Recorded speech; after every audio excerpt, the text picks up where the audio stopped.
আসসালামু আলাইকুম। আজ সোমবার 16 ফেব্রুয়ারি 2026। দৈনিক প্রথম আলো আমাদের সামনে রয়েছে। আমরা এখান থেকে বেশ কিছু বিষয়ে আলোচনা করব যা প্রতিযোগিতাপূর্ণ পরীক্ষায় আসার মতো হতে পারে, সেটা প্রিলি লিখিত বা ভাইবা। তো আসেন শুরু করি। প্রথমে আসি, জাতীয় সংসদ গঠন হচ্ছে অতি দ্রুতই। নতুন সরকার ক্ষমতায় এসেছে। নতুন সরকার এসেছে হচ্ছে 1978 সালে প্রেসিডেন্ট জিয়াউর রহমানের তৈরি করা দল বিএনপি, এবং তাদের যে 31 দফা আছে তার মধ্যে একটা দফা আছে হচ্ছে যে ডেপুটি স্পিকার ওনারা বিরোধী দল থেকে, এই 31 দফায় আমি লিখে দিচ্ছি, বিরোধী দল থেকে ওনারা নেবেন। এটা কিন্তু জুলাই সনদে এই কথাটা নেই। তো এটা সংবিধানের মানে নির্বাচিত করতে হবে কথাটা সংবিধানে আছে। 74 নং অনুচ্ছেদের কথা বলা আছে যে জাতীয় সংসদের যে প্রথম অধিবেশন বসে, এই অধিবেশনে বা নির্বাচনের পরে, নির্বাচিত হওয়ার পরে, সেই অধিবেশনে বসার পরে যারা এমপি আছে, এমপিদের ভোটে একজন স্পিকার ও একজন ডেপুটি স্পিকার নির্বাচিত হবে। সেক্ষেত্রে বিএনপির একটি পর্যবেক্ষণ বা তাদের একটা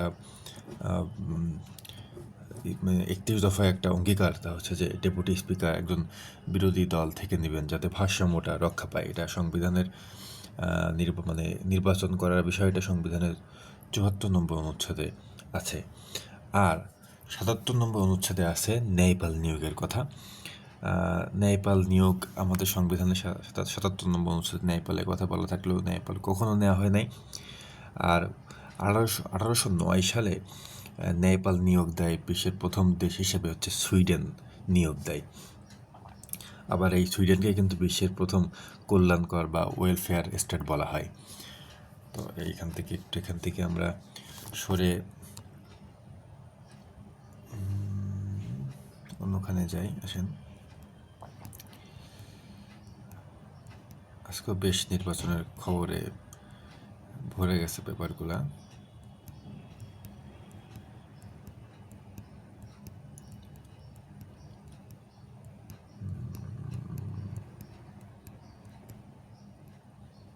দেখেন, এই জায়গাটা আসি, চুক্তিতে ছাড় দিতে রাজি ইরান। দেখেন, ইরানে কয়েকটা লাইন পড়ি আমি, তারপরে বলি।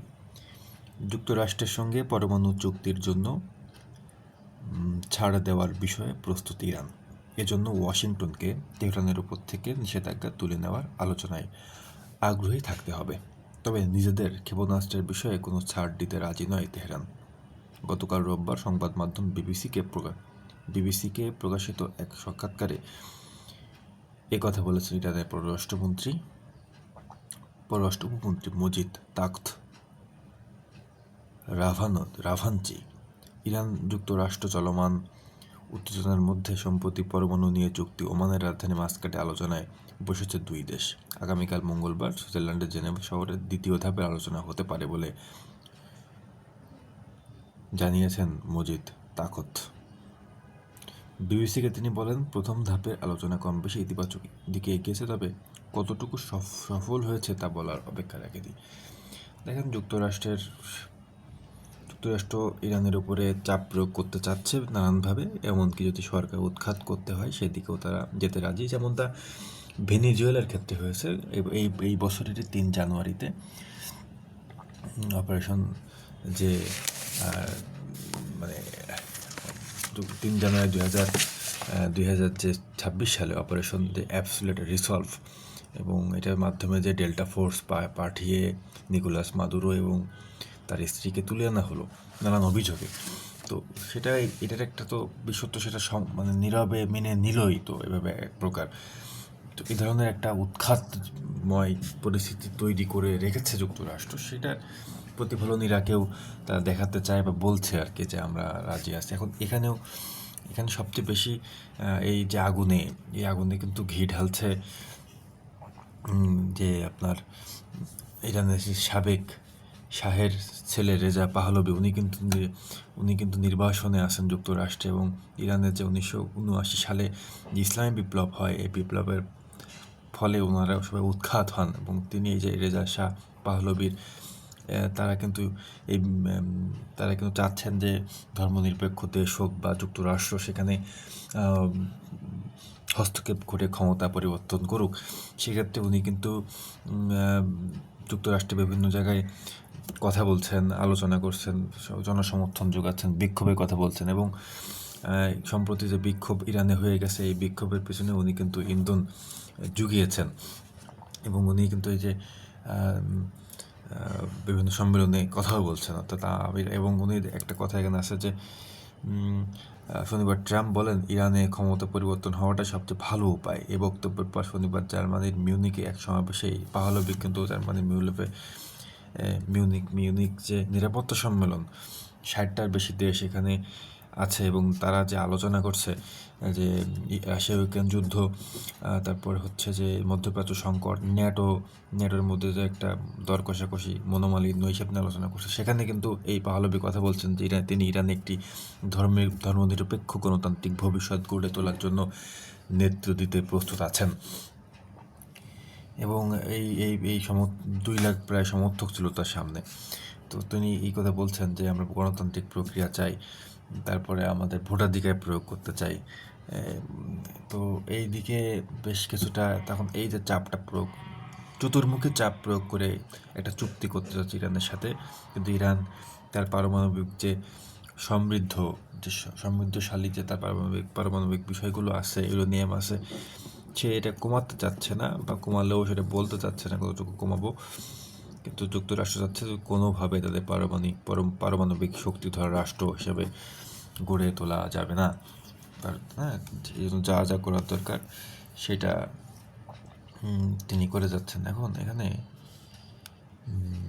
আমি দেখি আপনাকে দেখাই যে এই যে পশ্চিমা দেশগুলো আসলে অভিযোগ কী ইরানকে নিয়ে। এখানে পশ্চিমা দেশগুলোর অভিযোগ সমৃদ্ধ ইউরেনিয়াম নিয়ে পরমাণু অস্ত্র বানাতে চায় ইরান, যদিও তেহরান তা বরাবরই নাকচ করে আসছে। এ নিয়ে ইরানের সঙ্গে পশ্চিমাদের একটি চুক্তি ছিল, তাতে বলা হয়েছিল তেহরান নিজেদের পরমাণু প্রকল্প সীমিত করার বিনিময়ে দেশটির ওপর নিষেধাজ্ঞা তুলে নেওয়া হবে। তবে প্রথম মেয়াদে ক্ষমতায় বসে 2015 সালে এই চুক্তি থেকে সরে যান ট্রাম্প। ওনার কথা হচ্ছে যে আমার সম্পূর্ণরূপে ইরানকে দখলে আনতে হবে যে কোনো মূল্যে। তো এই বিষয়টা এখান থেকে একটু আলোচনা করার মতো ছিল। আসলে আমরা একটু অর্থ বাণিজ্য একটা জায়গায় যাই আছে। দেখেন যে ভোটের পর সূচকের লেনদেনে বড় লাভ, যেহেতু নির্বাচিত সরকার ক্ষমতায় এসেছে দেখা যায় যে, এবং কালকে আমার পেপারে এসেছিল যে 59% ব্যবসায়ী, যদিও সংসদ নির্বাচনের যে মানে এমপি হওয়ার যোগ্যতা অযোগ্যতার মধ্যে এই কথাগুলো কিন্তু থাকে না। এটা একটা নৈতিক মূল্যবোধ থেকে বলা হয় যে ব্যবসায়ী না হয় ভালো হয়, তাদের একটা প্রভাব থাকে নিজ ব্যবসা বা সরকারের মধ্যে, এতে অনেক কিছু অবনতি ঘটতে পারে। তো দেখেন এখানে যে ভোটের পর সূচক ও লেনদেনে বড় লাভ, এটার সাথে বলা হয়েছে যে আসলে যেগুলো বিএনপিপন্থী যে ব্যবসা প্রতিষ্ঠানগুলো তাদের শেয়ারে কিন্তু খুব লাভ দিয়েছে, আর যারা জামায়াতপন্থী ছিল তাদের শেয়ারে তো নিম্ন গতিতে গেছে। এখন এটা কি হয় আসলে, কারণ কি, এটার একটা ব্যাখ্যা আছে এরকম যে এই ধরনের যে বিষয়গুলো ঘটে, দরপতন বাড়ে কমে, এটা স্পষ্টত নির্বাচনী ফলাফলের একটি মনস্তাত্ত্বিক প্রভাব, এছাড়া কোনো মানে বৈজ্ঞানিক দিক নাই, এটা হলো মনস্তাত্ত্বিক বিষয়। তো আসলে আমরা আরেকটা জিনিস দেখি।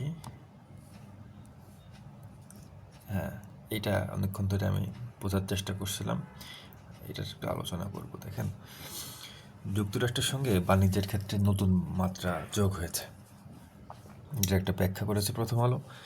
কীভাবে হলো, আমাদের তো আগে থেকে 15% ছিল, বর্তমানে কমাতে 19%তে এসেছে এবং 15 এবং 19 মিলেই কিন্তু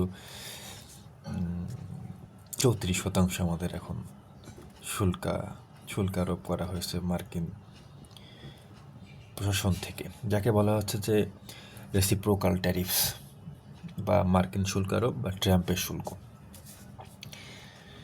ঘটনা হচ্ছে যে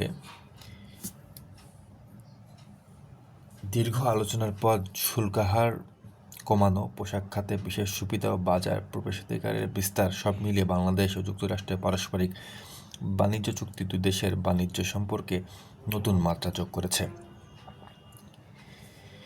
কীভাবে যোগ করেছে সেটা ব্যাখ্যা এখানে দেওয়া আছে যে 2025 সালের 2 এপ্রিল যুক্তরাষ্ট্রের নির্বাহী আদেশের পর বাংলাদেশ সহ প্রায় সব দেশের উপর বিভিন্ন হারে পাল্টা শুল্ক আরোপ করা হয়। এরপর বাংলাদেশ থেকে উচ্চ পর্যায়ে যোগাযোগ শুরু হয়।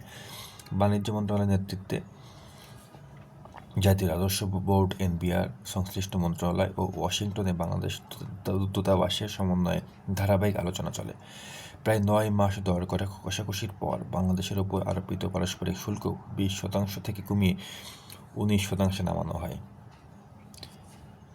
প্রেস উইং বলছে এটি কেবল চুক্তি নয়, বরং বাণিজ্য, বিনিয়োগ ও নীতিগত সমন্বয়ের একটি বিস্তৃত কমানো। চুক্তির সফলতা নির্ভর করবে বাস্তবায়ন দক্ষতা, দেশীয় শিল্পের সক্ষমতা ও দীর্ঘমেয়াদী কৌশলগত পরিকল্পনার উপর। চুক্তির অনেক কিছু ভিতরে ব্যাখ্যা করা আছে। আমি এখন আপনাদেরকে আমি একটু সামারি দেওয়ার চেষ্টা করি। দেখেন, আমরা সবচেয়ে বেশি যে রপ্তানি করি, আমাদের প্রধান রপ্তানি বাজার যুক্তরাষ্ট্র, এবং তার মধ্যে এই রপ্তানিতে করে তার 80% হচ্ছে তৈরি পোশাক। কিন্তু সম্প্রতি দেখা যাচ্ছে আমরা তৈরি পোশাক তৈরি করতে যে তোলা লাগবে, সেই তোলা আমরা 2024-এর যে অর্থনৈতিক সমীক্ষা সেখানেও ছিল, আমরা তোলা নিচ্ছিলাম ভারত থেকে, অনেক তোলা নিচ্ছিলাম আর কি। তো সরকার পরিবর্তনের পরে আমরা আস্তে আস্তে ব্রাজিল বা মধ্য আফ্রিকান দেশগুলোর দিকে ঢুকে যাই তুলা আমদানিতে, সেখান থেকে করার চেষ্টা করি। এখন নতুন যে চুক্তি হচ্ছে ভারত, বাংলাদেশ এবং ইউএসের মধ্যে, সেখানে বাংলাদেশকে কিনতে বলেছে এখান থেকে। অর্থাৎ চুক্তি অনুযায়ী যুক্তরাষ্ট্র থেকে তুলা ও কৃত্রিম যে তন্তু আমদানি করে তৈরি পোশাক যুক্তরাষ্ট্রের রপ্তানির ক্ষেত্রে পারস্পরিক শুল্ক হবে 0। এইটা কিনতে হবে আর কি আমাদেরকে, অর্থাৎ কোনো শুল্ক থাকবে না। অর্থাৎ আমি যদি যুক্তরাষ্ট্র থেকে তুলা কিনে কাজ করি তাহলে আমার কোনো প্রবলেম নেই। সমস্যা হলো কি, এটা তো সহজে বলে দেওয়া যায় যে হ্যাঁ ঠিক আছে, আমরা যুক্তরাষ্ট্র থেকে এখন থেকে তুলা কিনবো, তুলা কিনলেই হয় যেখান থেকে মিটাই। কিন্তু এতদিন ধরে আমাদের তুলার ভারতের যে তুলার বাজার ছিল বাংলাদেশ, সেখান থেকে আমরা নিতে পারছি না। এটা চাপে পড়ে গেছে ভারত, কারণ বৃহত্তর বাজার ছিল এবং ক্ষেত্র বিশেষে সম্ভবত প্রথম বাজার ছিল আমাদের বাংলাদেশ ভারতীয় তুলা রপ্তানিতে। সেক্ষেত্রে তারা কিন্তু একটা চাপে পড়ে গেছে যে তাহলে আমাদের কাছে তুলাও বিক্রি করতে পারবে না, কিনতে হবে ইউএসএ থেকে। আবার আমরা সেখানে রপ্তানি করতে গেলে অনেক সুবিধা পাবো, শুল্কমুক্ত সুবিধা পাবো। এতে ভারতের চাপ পড়ে গেছে কারণ তারাও তৈরি পোশাক শিল্পকে তাদের রপ্তানি আয়ের বড় অংশ হিসেবে মূল্যায়ন করে, বাংলাদেশ যেমনভাবে মূল্যায়ন করে। তো এখানে একটা প্রতিযোগিতাপূর্ণ পরিস্থিতি হয়েছে।